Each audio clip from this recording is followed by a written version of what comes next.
Everyone, it's Edie here, and I am popping in. It's been a while. I just got off of a training a little bit ago, and I thought I should, since I'm dressed, I should come in and chat with you guys. It's not anything planned, so if I get some viewers and you want to engage, by all means do so. But I am assuming that the vast majority of people will be seeing this on the replay, and that is okay. I don't even have any other windows open to see what's going on anywhere else, so I may try to do that. But in the meantime, I wanted to share with you why I was coming in. So, not too long ago, I sent out a question. It was a one question survey to my audience. And I said, what do you struggle with the most when it comes to video marketing and YouTube? And the reason why I wanted to ask this question was because I know a lot of people have been sort of avoiding using YouTube and avoiding video for a while. And I kind of just wanted to get a pulse on what was it that was making them so apprehensive. And I have to say, the vast majority of people kind of sort of said the same thing, which had to do with not really knowing exactly what it is that they wanted to create when it came to creating videos, and not really having a firm strategy in place. So I wanted to take a moment and just go over 5 little tips. This isn't going to be a long video, but I just wanted to share some content with regards to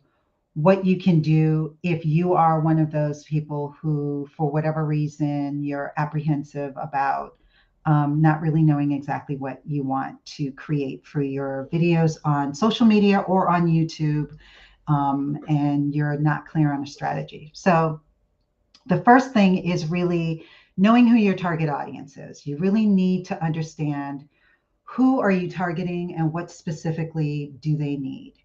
And once you are clear on that, then I think the rest sort of falls into place, because the rest is just really semantics when you really get down to it. But if you have a clear cut understanding of the needs of your target audience and what specifically they are Googling and what they are having problems with, then you coming up with that content is not going to be too difficult. And I know one of the responses, the person was concerned about running out of ideas. And I don't think that you really have to. It's understandable why you think that you're going to run out of ideas, but there are a lot of different ways to kind of sort of say the same thing. So you have to kind of look at it from that perspective too. Because if you've ever dissected a lot of the people that are really big head honchos and they're, very popular, if you really dissect a lot of their content, you can actually put a lot of their content in pillars, because they are essentially speaking probably on 3 to 6 different verticals of content. And so if you can come up with different ways to talk, or different angles to talk about the same thing, then that's one way that you don't have to run out of ideas. But the main thing is to really know who your target audience is and direct your content specifically to them. And there are a lot of ways to really get clear on that. One of them I did, which I got from a good friend of mine, Vanessa Cabrera. And she sends out, and now I'm sending out, one question surveys so that I can have a clear understanding of what it is that my ideal audience is suffering from, so that I can create content and know exactly what to talk about. So I can take this topic and really dissect it and come up with a lot of different pieces of content afterwards. So another thing is that you can, and this is my personal favorite, create educational content. That is my go-to. Every time I've ever had to tell people, or I don't know what to talk about, I would just say educate, educate, educate. And so if you can create educational content in whatever niche it is that you happen to be in, then that is going to work wonders for you. And there are different ways that you can create this. You can do it similarly to what I'm doing right now, which is basically just coming up with 5 different things that I'm going to educate the audience about. It could be 3. You could do it as a short. You could do it as a longer live stream. This one shall probably only be about 10 minutes or so. But it's up to you in terms of how you want to create the content. But really, at the end of the day, if your goal and intention is to educate your audience, then that is the next best thing to do. So if you know who your target audience is, you know what their pain points are, you turn their pain points and problems into really short, bite-sized educational pieces of content where you can share like 3 tips at a time, or 3 things that I would do, or 3 failures that I experienced, or whatever it is. And then you can create that content. And I don't think that there is really a way for you to ever actually run out of ideas. So another way is to use case studies and testimonials. And this is something that used to be a little nerve-wracking for me. This is where I guess they talk about the social proof, and it doesn't need to be in the vein of, oh, they're so wonderful, they're the best person that I ever experienced. It doesn't have to be like that.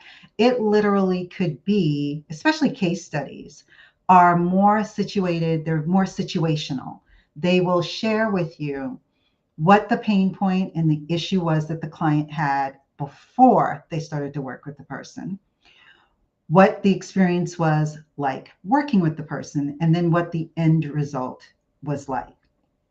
And no matter how long you've worked with someone, and this is something that I think people that are brand spanking new should recognize as well, any incremental gain that you've received, you can share and talk about.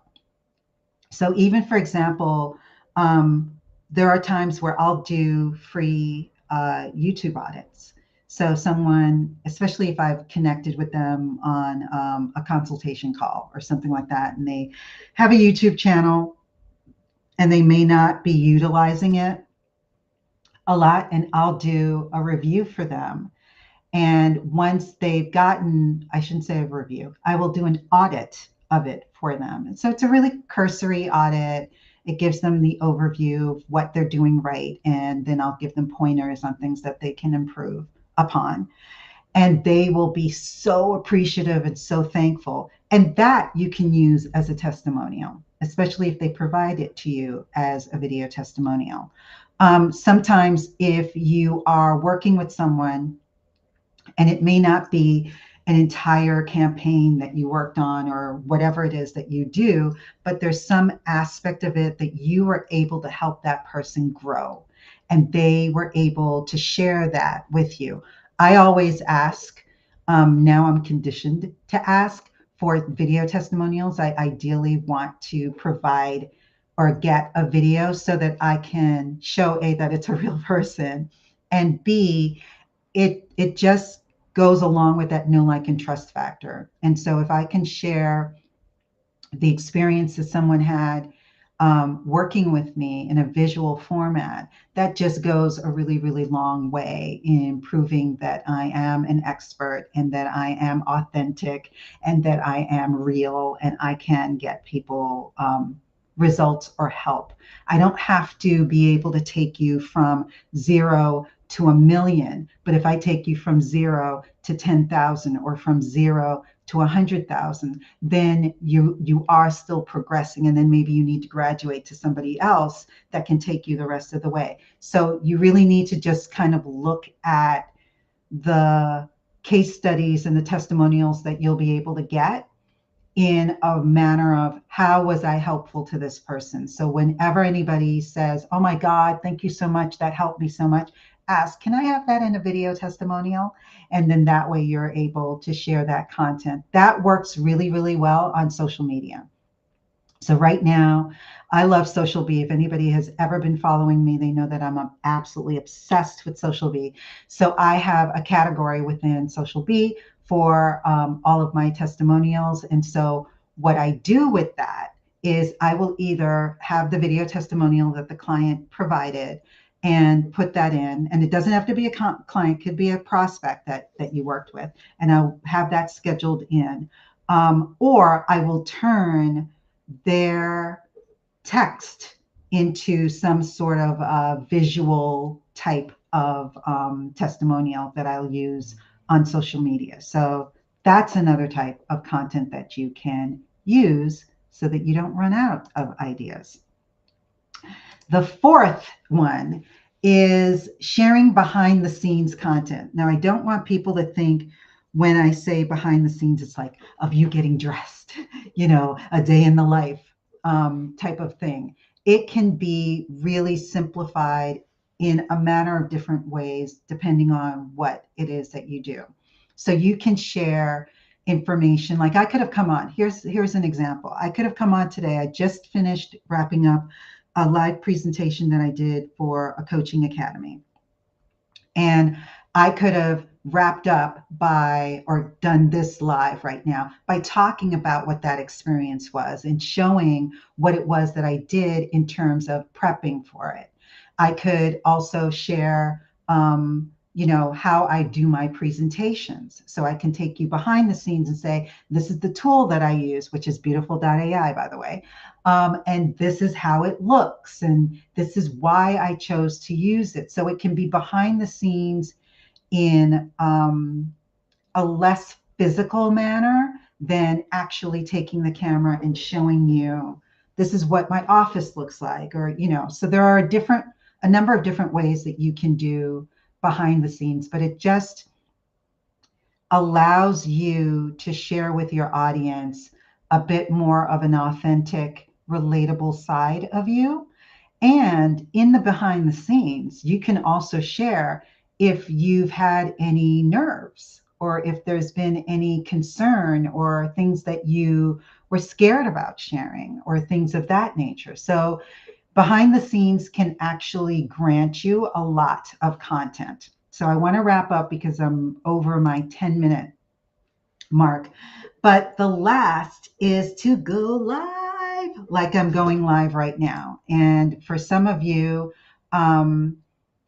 it may be a little bit daunting. It may be a little bit scary. And I can relate to all of those things because I used to be petrified of going live.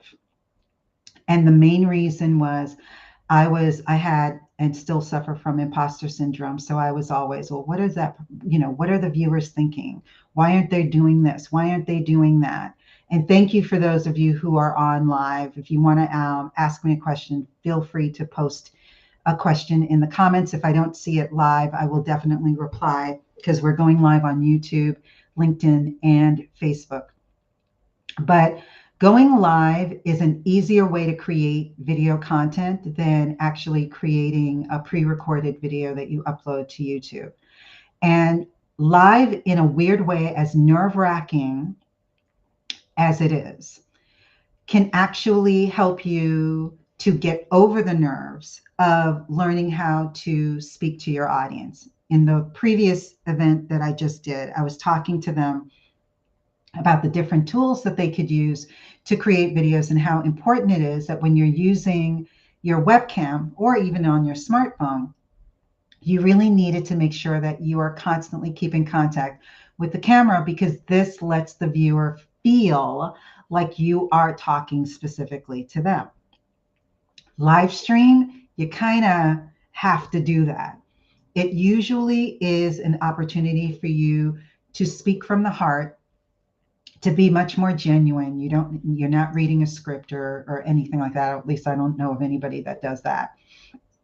And so it just makes it a lot easier for you to be able to communicate with your audience when you're doing live streams.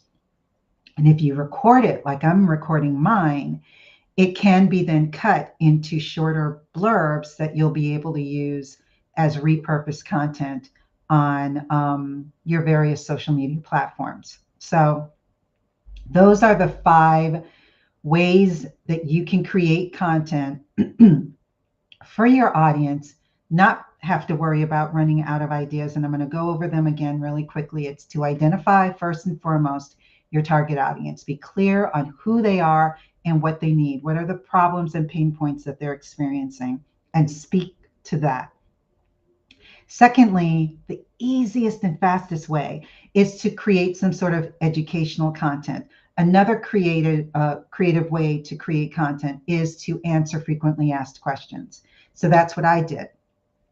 This was in reference to a question that I asked, but it was a common concern that everybody had. So that's why I came in and just did one video that is going to address, I think it was like 7 or 8 people that had sort of the same vein of an issue. You can also use case studies and testimonials. If you don't have case studies, you can just focus on testimonials. Testimonials don't have to be for services that they paid you for. It could be a consultation, a free consultation that you had with somebody and you gave them one little bit of advice and they were really able to do something with that bit of advice. And they told you, thank you so much for doing that. All you need to do is say, can you tell me that in a video testimonial, please? And then fourth, it's sharing what goes on behind the scenes. So if you've just done a webinar, what did you do on that webinar? Who were you talking to? You can show them how you chose to do your slide presentation. Or even in my instance, I've done it behind the scenes where I've shared how I come up with my ideas for my videos, how I write my script, and then how I film myself and edit my videos. And then last but not least, you can go live. And you can go live either by just doing a live stream like I'm doing right now, or you can go live, and this you'd have to schedule for a Q&A session. So let's say that, I wanted to do a live Q&A session. Instead of just coming in here and saying, okay, I'm here, people, for a live Q&A, ask me your questions. There's a likelihood that a lot of people wouldn't be on here live. What you would want to do is make sure that you've sent that information out to your email list on your social media platforms and say, I'm going live on Friday at 2 p.m. for 10 minutes. I'm answering any and all questions related to video and YouTube. See you there or be square. And they'll show up at that time, and then you can conduct your live Q&A. But you don't have to do a Q&A. You can do a survey like I did. It was a 1-question survey. I asked a question. I got a plethora of responses, and I will be doing more live streams coming up each week so that I can address some of them. And I may actually throw in a live Q&A here and there, but again, that's going to have to be pre-scheduled. But even if you are watching this on the replay and you have a question, feel free to post them in the comments below, and I will be responding to them. So please do so that I can hear from you. But that's what I wanted to come in and talk to you guys about. If you are interested in a free consultation, I have in the upper, it's up in this corner here. I can't, yeah, there. You can scan that code for a free 20-minute consultation if you have any questions, whether it's about the topic of what we talked about today, or if it's about something else, anything video or video marketing related in terms of creating videos, marketing videos using YouTube, feel free to scan that code, schedule your free 20-minute consultation with me, and I will love to meet and talk with you. And then last, what I would love for you to do, if you are interested, I have an Embrace YouTube framework that I've used to create content for my business. It's everything that my business is built on, that my course and trainings are built on, and I'm giving that framework away for free, and you'll be able to get a video that walks you through it. And all you would need to do is go on to ediclark.com/framework so that you can get a copy of that. So I think you'll find that beneficial and helpful to you. And I wish you all of the best of luck. And again, if you have any questions, feel free to always, always, always reach out to me, especially on LinkedIn, here on YouTube, as well as on Facebook. Just post your questions below, or you can instant message me on those platforms as well. I want to hear from you. I want to know what you are doing when it comes to video and YouTube. And if you are having any issues, I'd love to hear from you. All right, so take care, and I'll see you next time. All right, bye.